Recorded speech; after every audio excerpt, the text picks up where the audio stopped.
नमस्कार बच्चों, स्वागत है आपका मेरे YouTube चैनल पे। आज जो हम डिस्कस करने वाले हैं वो है वर्कशीट नंबर 22। सब्जेक्ट है हमारा सोशल साइंस और मीडियम है ये इंग्लिश मीडियम। ठीक है बच्चों, और डेट है हमारी यहाँ पर 25 अगस्त 2020। तो स्टूडेंट्स, आपको यहाँ पर अपना नाम लिखना है, यहाँ पर आपको अपने क्लास टीचर का नेम लिखना है और क्लास लिखनी है आपको 9th। तो वीडियो को स्टार्ट करने से पहले अगर आप न्यू यूज़र हो तो बच्चों सब्सक्राइब कर लो, उसके साथ एक बेल आइकन होगा, उसको जरूर से जरूर प्रेस कर ले, जिससे कि जितनी भी वीडियो है मैं टाइम टू टाइम लाता रहता हूं और आपको नोटिफिकेशन आती रहे। ठीक है बच्चों, तो स्टार्ट करते हैं। Meaning of socialism. सोशलिज्म को हिंदी में बोलते हैं समाजवाद। तो समाजवाद का मतलब क्या है? तो word socialism has been used at different place and different time by different people for different objective and context। तो सोशलिज्म का मतलब है जिसको हम यूज करते हैं बच्चों अलग अलग जगह पे, अलग अलग टाइम पे, अलग अलग लोगों के द्वारा, अलग अलग उनका उद्देश्य होता है, अलग अलग उनका लक्ष्य होता है। तो ये होता है सोशलिज्म का मतलब जो यूज किया जाता है। Socialism explain the ownership and distribution of wealth and property in view of the economic and social subject। Socialism जो है वो मालिक के बारे में बताता है और वेल्थ मतलब पैसा के डिस्ट्रीब्यूशन के बारे में भी एक्सप्लेन करता है। दूसरा, जो आर्थिक व्यवस्था है उनको भी देखता है और सोशल जो भी मार्केट में, समाज में सब्जेक्ट डिस्कशन हो रहा है तो उसके बारे में भी सोशलिज्म बताता है। तो ये है हमारा एक्चुअल में मीनिंग ऑफ द सोशलिज्म। उसके बाद है students important features of socialism. जो इंपॉर्टेंट फीचर्स क्या क्या है, तो जैसे कि आप देख पा रहे हो 4 फीचर यहाँ पर लिखे हुए हैं। लेफ्ट साइड में पहला फीचर है ये, socialism oppose the right based on the personal property. तो सोशलिज्म विरोध करता है जो कि पर्सनल प्रॉपर्टी, कोई कहता है कि ये मेरी पर्सनल प्रॉपर्टी है और रियल में वो सरकार की प्रॉपर्टी होती है। तो सोशलिज्म अगर है तो वो उसको अपोज करेगा, मतलब उसको विरोध करेगा। It is against the capitalism and free trade. Capitalism and free trade का मतलब है बच्चों, कुछ व्यापारी ऐसे होते हैं, ट्रेड मतलब व्यापारी और फ्री मतलब कुछ व्यापारी ऐसे होते हैं जो अपने आप अपने हिसाब से रेट डिसाइड करते हैं और बेचते हैं चीजों को, जो कि सोशलिज्म अगेंस्ट है इन चीजों के। कैपिटलिज्म का मतलब है पूंजीवादी, जो कि मतलब कुछ ही लोग ये मानते हैं कि मेरा ही पैसा है, तो वो भी सोशलिज्म अगर है तो वो भी उसके अगेंस्ट है। ठीक है बच्चों, थर्ड पॉइंट है यहाँ पर, according to socialism the production and distribution should be in hands of society और स्टेट। जो सोशलिज्म के हिसाब से जो प्रोडक्शन है, मतलब जो भी चीजें व्यापारी है या कोई भी आदान प्रदान है या कोई भी प्रोडक्ट है, और डिस्ट्रीब्यूशन जो हो रहा है वो किसके हाथ में होना चाहिए? सोसाइटी या राज्य, इसके हाथ में होनी चाहिए, ना कि किसी एक या दो बंदों के हाथ में। तो सोशलिज्म बताता है कि ये चीज सोसाइटी या स्टेट के हाथ में ही रहेगी तो ज्यादा बेटर है। Socialism also deal with the distribution of the right and duty of the citizen and the state. तो सोशलिज्म अगेन डील करता है डिस्ट्रीब्यूशन, जिसका जो हक है, जिसकी जो ड्यूटी है स्टेट के अंदर या अपना कंट्री के लिए, तो वो सारी चीजें सोशलिज्म डील करता है। रियल में डिस्ट्रीब्यूशन, रियल में डिस्ट्रीब्यूट करता है और राइट डिसीजन लेता है। ठीक है बच्चों, तो ये थे कुछ important features of socialism. Now coming the socialism in Europe. तो जो सोशलिज्म यूरोप के अंदर आ रहा था तो उसके क्या क्या पॉइंट्स थे तो वो देख लेते हैं। पहला है the spread of idols of French revolution like equality, fraternity and justice in the Europe. तो जो फैला जा रहा था फ्रेंच क्रांति, रिवॉल्यूशन का मतलब होता है क्रांति, तो फ्रेंच मतलब फ्रांस क्रांति जब हुई थी, जब स्प्रेड हुआ था तो उस टाइम पे इक्वालिटी आ गई थी, मतलब एक दूसरे की इज्जत हो गई थी। फर्टर्निटी का मतलब है बच्चों जहाँ पर प्यार भाईचारा बढ़ गया था, और जस्टिस मतलब न्याय मिलने लगा था यूरोप के अंदर। ठीक है, तो ये चीज हुई थी। जब सोशलिज्म आया था यूरोप के अंदर। The weakening of, second point है the weakening of nobility and rise of new nations. तो मतलब नोबिलिटी को कम कर रहे थे और न्यू नेशंस को हम बढ़ा रहे थे। ये भी हमारा सोशलिज्म इन यूरोप था। तीसरा पॉइंट है due to industrial revolution huge change in the condition and number of labourers which increase the class struggle with capitalism. तो कहने का मतलब है जो इंडस्ट्री में चेंजेस हो रहे थे, इंडस्ट्री के अंदर जो क्रांति आ गई थी चेंजेस होने की, जिससे कि कंडीशन चेंज हो रही थी, लेबर जो है वो डे बाय डे इंक्रीज हो रहे थे, इंक्रीज होने से स्ट्रगल वो कर रहे थे क्योंकि उनके पास पैसा उतना नहीं आ पा रहा था।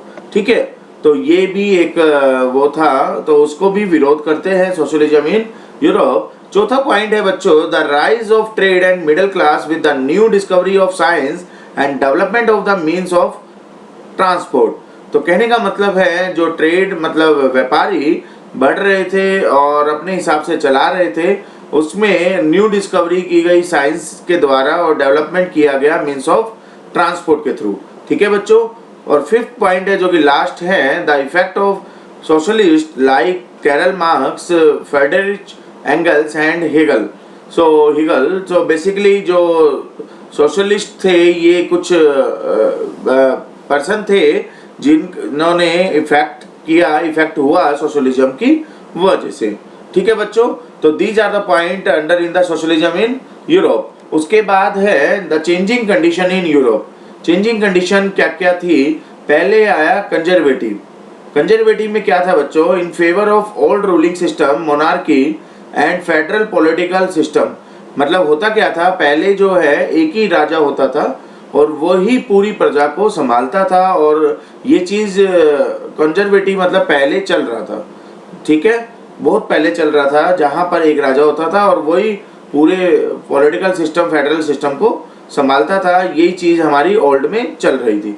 दूसरा आया रेडिकल्स। रेडिकल्स में क्या हुआ बच्चों? दे wanted the government based on the majority of country population. मतलब जो आज के टाइम में चल रहा है, जो गवर्नमेंट आती है वो वोट के थ्रू, जिसकी भी मेजॉरिटी होती है उसके थ्रू वो जीतते हैं और फिर उसके बाद गवर्नमेंट एस्टेब्लिश होती है। तो they oppose the privilege of the all type, were against the concentration of property in the hands of few. तो कहने का मतलब है जो गवर्नमेंट डिसाइड होती है वो वोट के थ्रू डिसाइड होती है। कंट्री पॉपुलेशन में जो भी मेजॉरिटी होती है वो जीत जाता है। उसके बाद जो मेन कंसंट्रेशन है वो प्रॉपर्टी जो है किसी कुछ बंदों के हाथ में ना होके ज़्यादातर बंदे के हाथ में हो, तो कुछ बंदों के हाथ में रहती है, उसके वो अगेंस्ट था। कौन? रेडिकल्स टाइम में। नेक्स्ट है लिबरल्स। लिबरल में हम देखें तो they oppose the unrolled power of dynast rule. जैसे क्या है, ये वंशवादी को बोल रहा है। जैसे कि कोई भी अगर दादा परदादा कोई समाज में है, शासक कर रहे हैं, उसके जो बच्चे हैं वो ऐसा नहीं है कि वो अगर नहीं रहेंगे तो उनके बच्चे ले लेंगे, जब उनके बच्चे नहीं रहेंगे तो उनके बच्चे ले लेंगे। तो इस चीज़ के अनकंट्रोल मतलब अपोज में थे इस तरह के रूल में। They wanted the rule establish by a well trained and independent judiciary. तो कहने का मतलब है ये चाहते थे कि जो रूल डिसाइड हो वो वेल ट्रेनिंग के थ्रू और इंडिपेंडेंटली जुडिशरी के थ्रू एस्टेब्लिश हो। They were in favour of the rule which is controlled by the constitution instead of religion. धार्मिक के आधार पे ना होके वो संविधान के आधार पे हो तो ज़्यादा वो फेवर कर रहे थे। ये था लिबरल के टाइम पे। ठीक है बच्चों, उसके बाद है क्वेश्चन आंसर, तो वो देख लेते हैं। पहला क्वेश्चन है which issue are discuss in socialism. ऊपर हमने देखा कि कौन सा इशू डिस्कस हुआ है, तो सोशलिज्म में जो डिस्कस हुआ है बच्चों ये वाला हुआ है, जिसने एक्सप्लेन किया ownership, distribution of wealth and property in view of economic and social subject. तो यही चीज़ मैंने बच्चों यही वाली लाइन एज इट इज़ यहाँ पर लिख रखी है। ठीक है बच्चों, तो पहले का आंसर आपको मिल गया।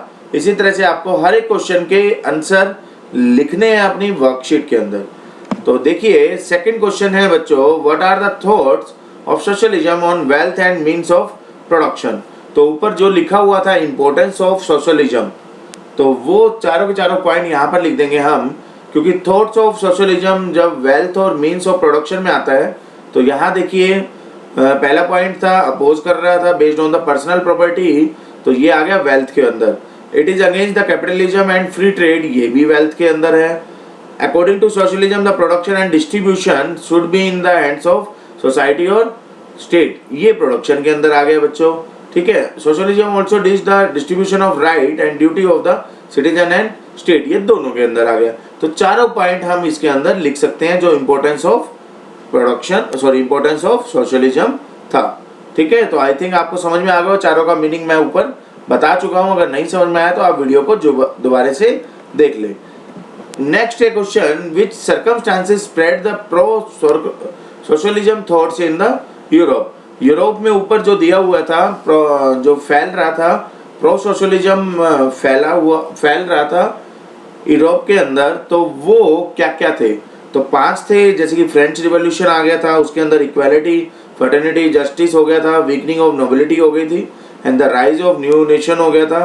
Due to industrial revolution huge change in the condition and number of labour which increase the class struggle with capability, the rise of trade and middle class with the new discovery of science and development of the means of transport। सभी का meaning मैं आपको clear कर चुका हूं, तो यहाँ पर जस्ट मैं आपको बता रहा हूँ, समराइज कर रहा हूँ।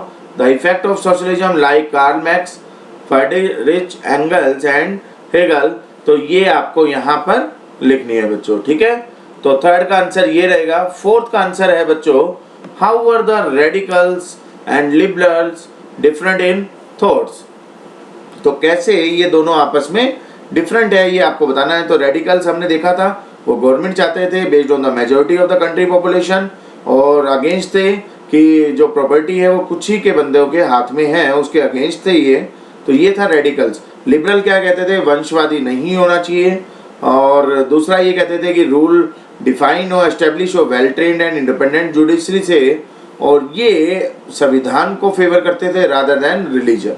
ठीक है बच्चों, तो ये हो जाएगा फोर्थ का आंसर आपका।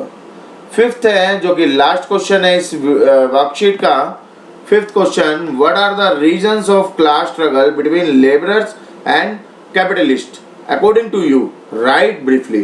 तो आपको रीजन बताने हैं कि जो लेबर और मतलब पूंजीपाती, कैपिटलिस्ट का मतलब होता है जो अमीर लोग होते हैं, लेबरर मतलब जो गरीब लोग होते हैं, उन दोनों के बीच में जो स्ट्रगल होता है उसके हिसाब से आप क्या समझते हो, क्या रीजन हो सकता है? तो राइट ब्रीफली मतलब शॉर्ट में आपको बताना है। तो मैंने 2 पॉइंट लिखे हैं यहाँ पर। पहला पॉइंट, अनबैलेंस्ड प्रॉपर्टी।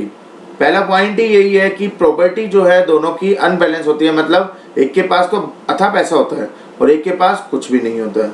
ठीक है, तो unbalance property was the main reason for struggle between workers and the capitalist. Worker या लेबर लिख सकते हो आप, यहाँ लेबर भी आ सकता है। ठीक है बच्चों, दूसरा point, capitalism wealth was in hands of some people due to which the rich were becoming richer and poor were becoming poorer.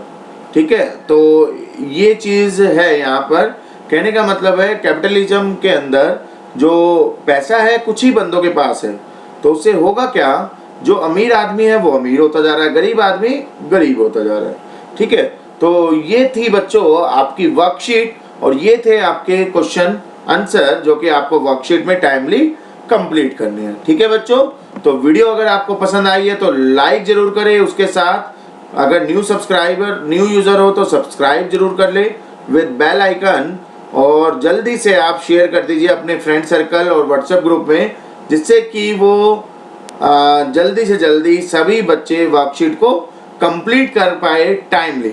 तो मिलेंगे नेक्स्ट वर्कशीट नेक्स्ट वीडियो के साथ। अभी के लिए थैंक यू।